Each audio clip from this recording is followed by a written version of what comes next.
Good afternoon. NATO leaders will meet in Brussels tomorrow at a pivotal moment for our security.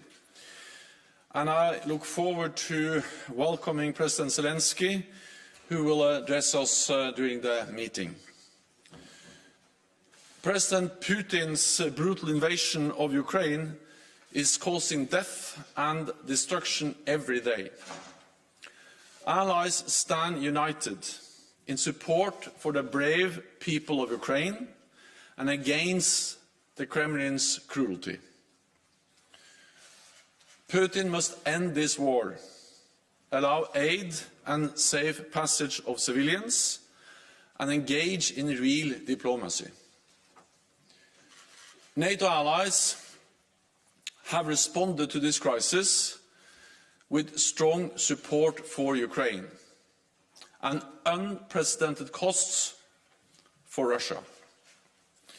NATO has acted with speed and unity to protect and defend all allies. There are now hundreds of thousands of allied troops at heightened readiness across the alliance. 100,000 US troops in Europe and 40,000 forces under direct NATO command, mostly in the eastern part of the alliance.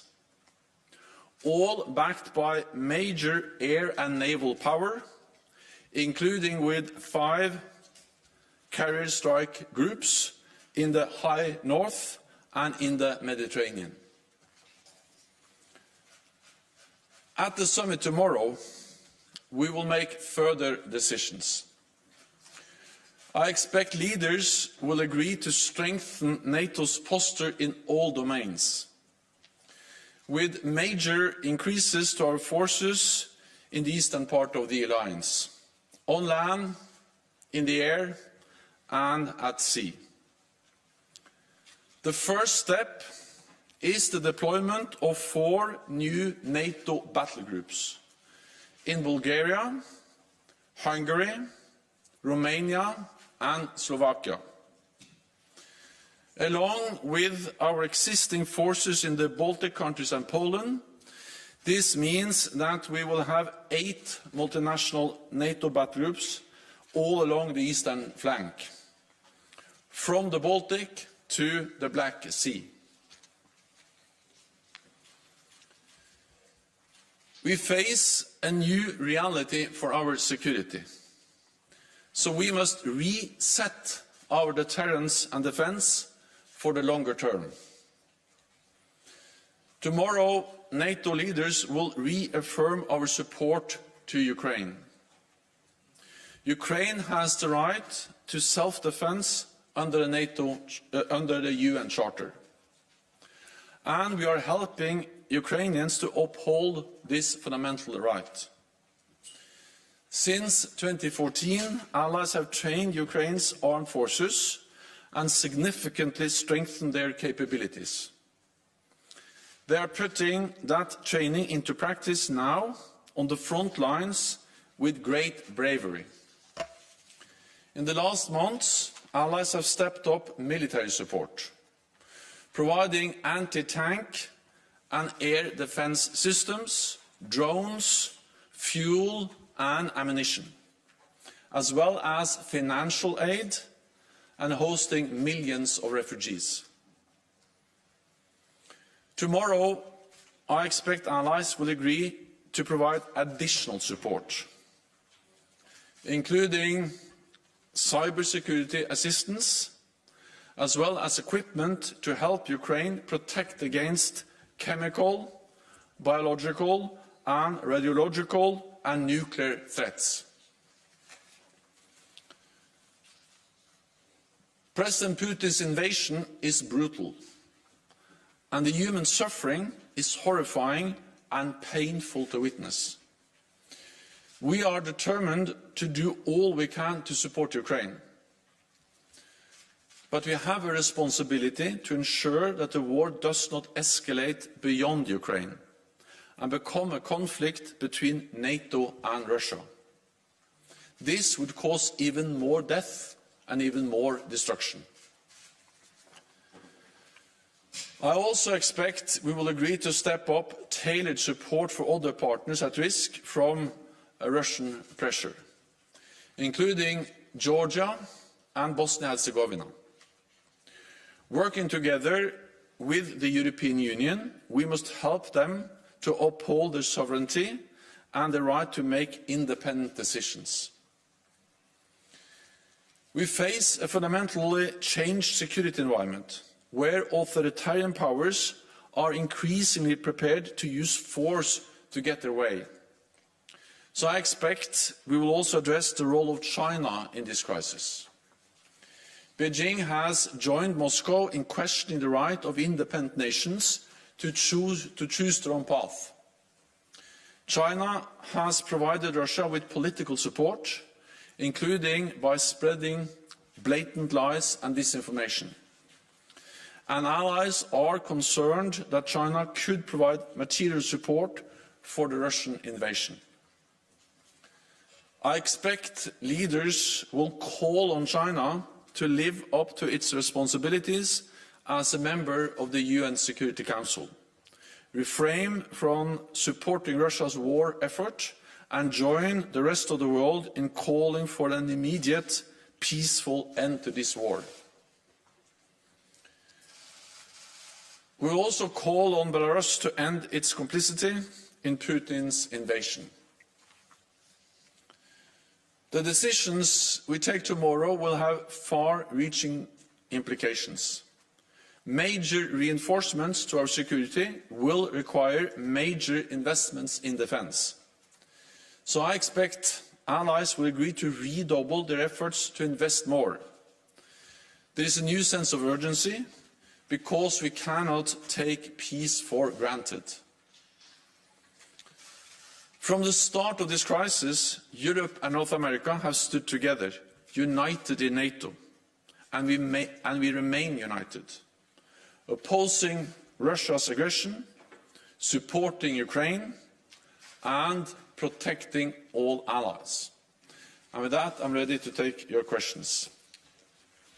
Okay, we'll start with CNN, lady over there. Thank you. Natasha Bertram with CNN. Mr. Secretary General, Estonia has been calling for NATO to build up a permanent force in the region that is capable of stopping a Russian offensive, but the NATO-Russia Founding Act technically does not allow the alliance to establish permanent military basing in so-called new member states. And so I'm wondering if you believe that it's time to repeal the NATO-Russia Founding Act, given its invasion of Ukraine. And I'm also wondering, Estonia's defense chief had also said that NATO should get involved directly if Russia uses weapons of mass destruction, like chemical weapons. And I'm wondering if these kinds of red lines and how NATO would react if they were crossed are going to be discussed. First of all, we have to remember that we, over the last weeks, have deployed a substantial number of combat-ready troops to the eastern part of the alliance. Unprecedented NATO presence in the Baltic region, including in Estonia. And I've been in Estonia myself, and I've seen the NATO troops there. We have actually doubled the size of the NATO battle group, and we have doubled the number of battle groups in the eastern part of the alliance. So not only doubled the size, but also doubled the number of battle groups.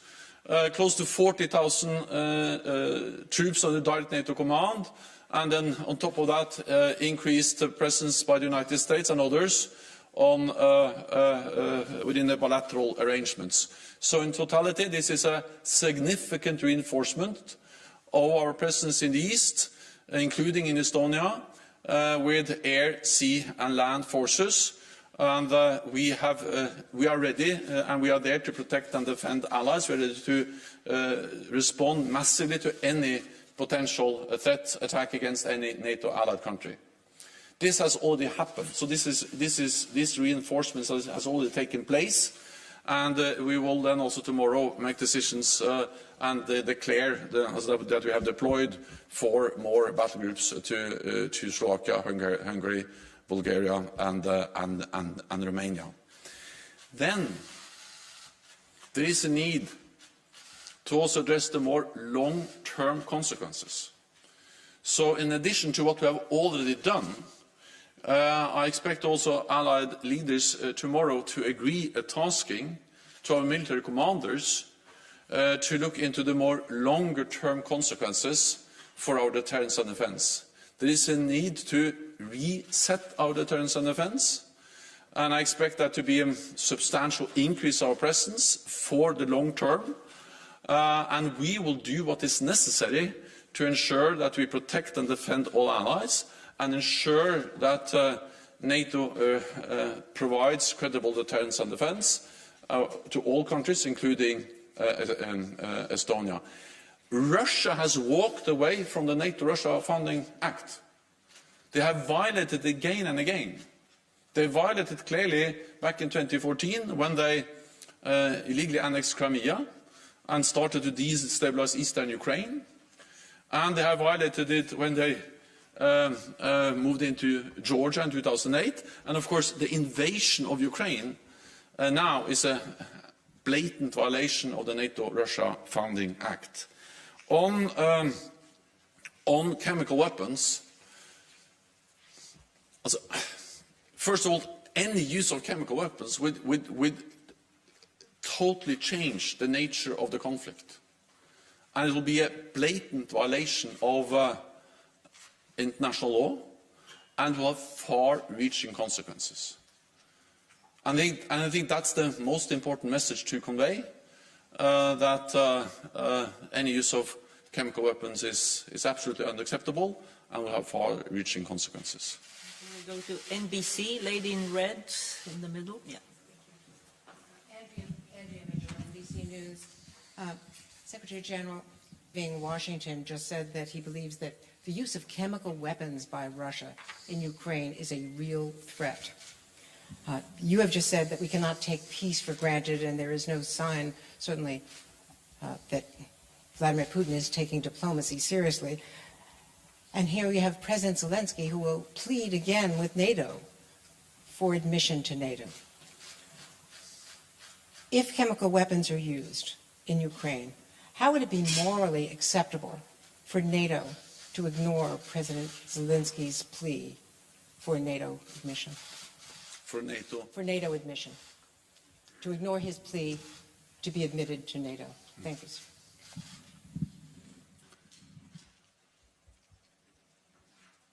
What we see in Ukraine now is really painful. It's horrific, and we see the brutal consequences of a full-fledged invasion of a peaceful, independent, sovereign nation.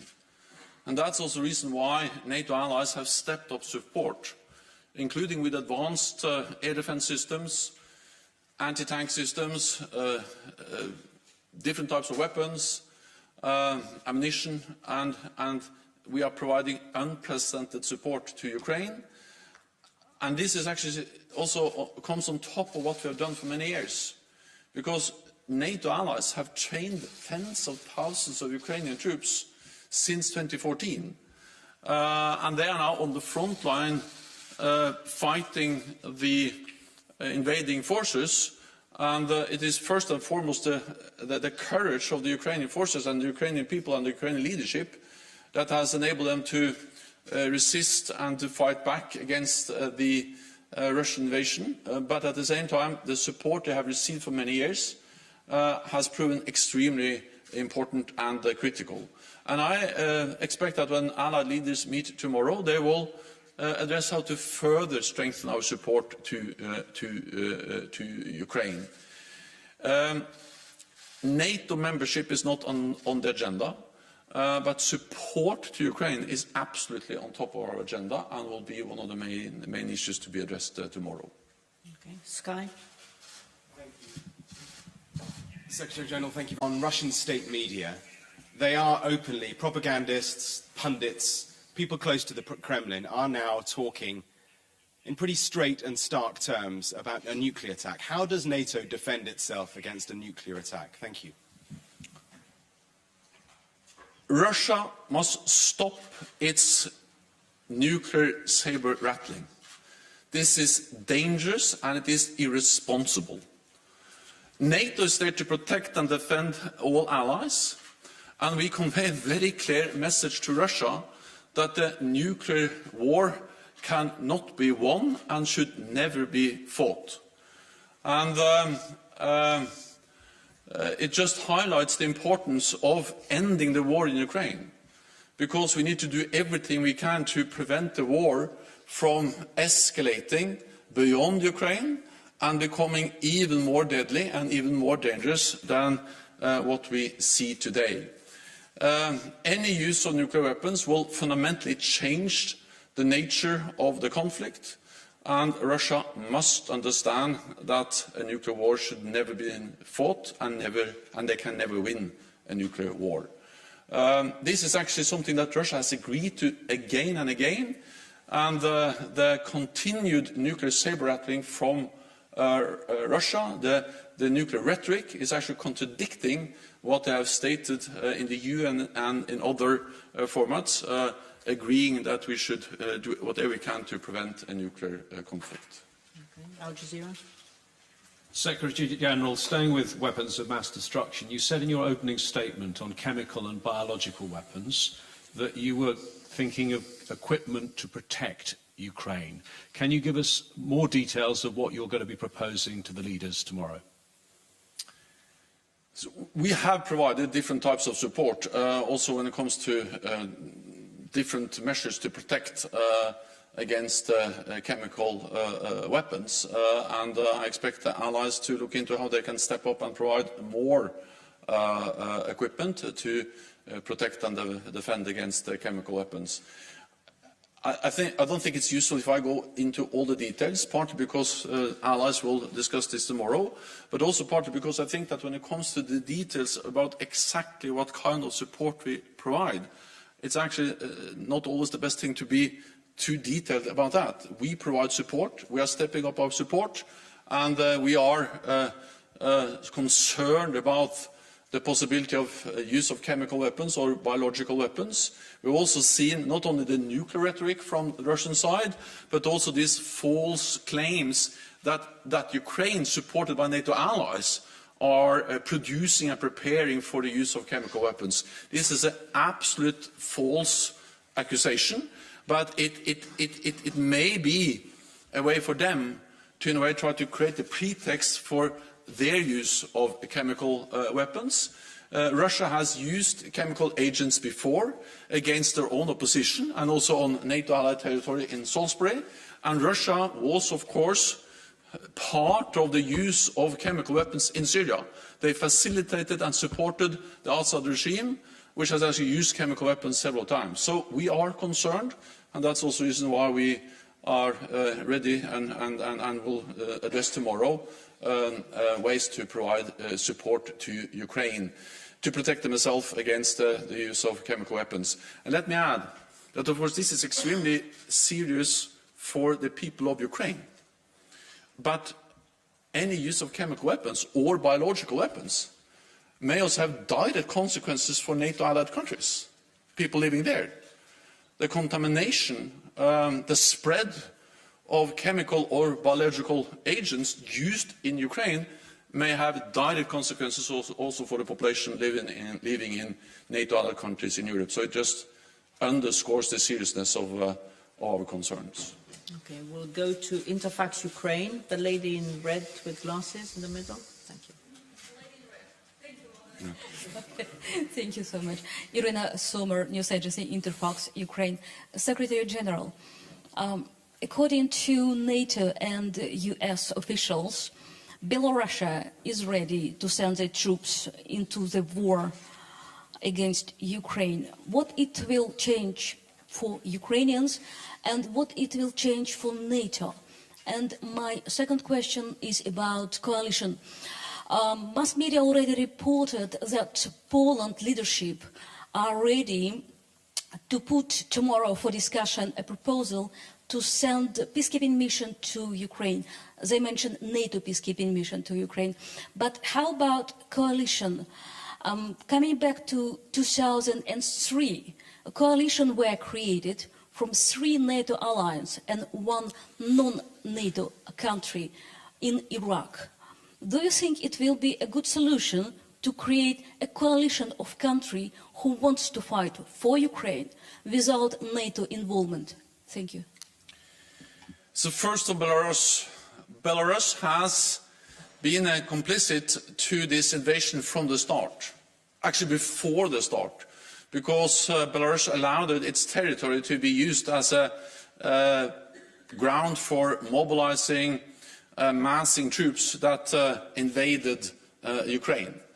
And Belarus continues to enable the invasion by providing the territory, airfields, military infrastructure, bases, but also by allowing Russia to use Belarusian airspace to launch attacks every night, every day against Ukrainian cities, against Ukrainian civilians, against the Ukrainian nation.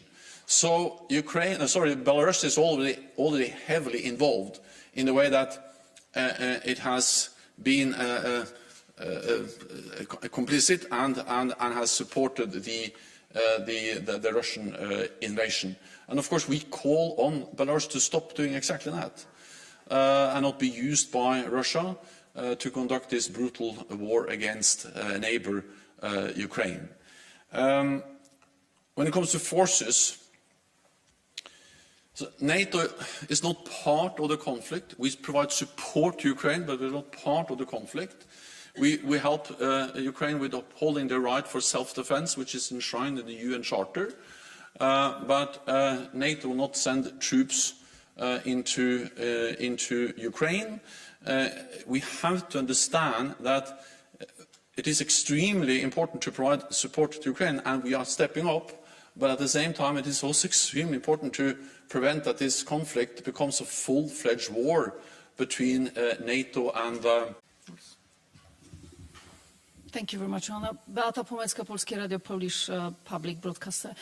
Secretary General, if I may ask again about enhancing the forward presence on the eastern flank, is it a time to consider or to decide to enlarge the battalions that are in Baltic states and Poland into the brigade groups, and also follow up to the question concerning nuclear threats repeated again and again by Russia?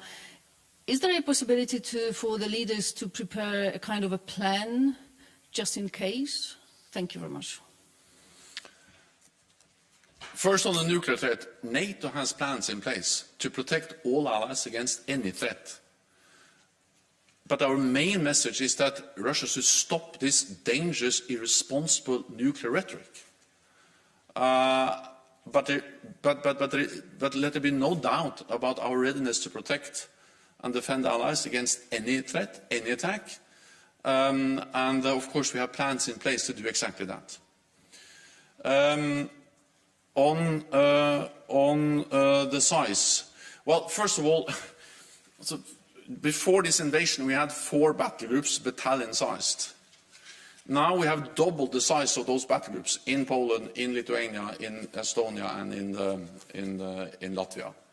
And then we have doubled the number of battle groups with the new battle groups in Slovakia, Hungary, Bulgaria, and Romania, which the leaders will then announce tomorrow.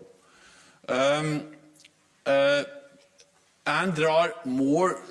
In Poland, there are also additional troops from the US. I recently visited the Vask Air Base. I met with US and other pilots. So there has been a significant increase of NATO allies, especially the United States, presence in the eastern part of the alliance. This is our immediate response, has already taken place. Then I think we need to separate that a bit from the more longer-term adaptation of our alliance. And we will spend some time now, from now until the summit in June, to make more fundamental decisions on our deterrence and defence. It's about resetting our deterrence and defence, especially in the East. And there I expect that a part of that will be a significant increase of our presence on the ground in the eastern part of the alliance for the long term. So immediately we have done a lot. Then we will start the process of more long-term changes in our deterrence and defence, which will be lasting and most likely will then include also a significant increase of the size of the presence of the NATO multinational forces in the eastern part of the alliance, including in Poland. Okay, we'll go to Chas from Ukraine. Gentleman here. Gentleman in blue. Yeah. Secretary General, do you believe in the successful and fruitful summit tomorrow, taking on account the position of Hungary? As you know, that they are going to block the main issues you will put on the table tomorrow concerning of the help to Ukraine. Well, I believe it will be an important summit tomorrow, an extraordinary NATO summit in an extraordinary security situation, where we face the biggest security threat for a generation since actually the end of the Second World War. And therefore I believe this is an important meeting, and I'm confident that allies will agree on important issues, including on the importance of providing support to Ukraine, strengthening our own deterrence and defence, and also provide support to other partners which are now under pressure from Russia, for instance, Georgia and Bosnia-Herzegovina. And I expect all allies to agree, all 30. Okay, we'll go to Politico. A lady here. Thank you. Second row. Thank you very much, Secretary General. I'm Lily Byer from Politico. Some NATO allies have expressed an interest in having you potentially stay on for an extra year in your current role, given the current situation. Would you be open to staying in your current job another year? Thank you. This is for 30 allies to decide. My focus is on preparing the summit tomorrow in the midst of the most serious security situation we have been in for decades. And that's my focus, and then I leave it to the allies to decide on the other things. Okay, we'll go to Afghan Voice, lady in green. Thank you very much, Oana. Leila Mossadid from Brussels Morning. I'm sorry, I know this is a very tough situation. I would like to ask a question about Afghanistan, which is disappeared from meetings and also from news, unfortunately.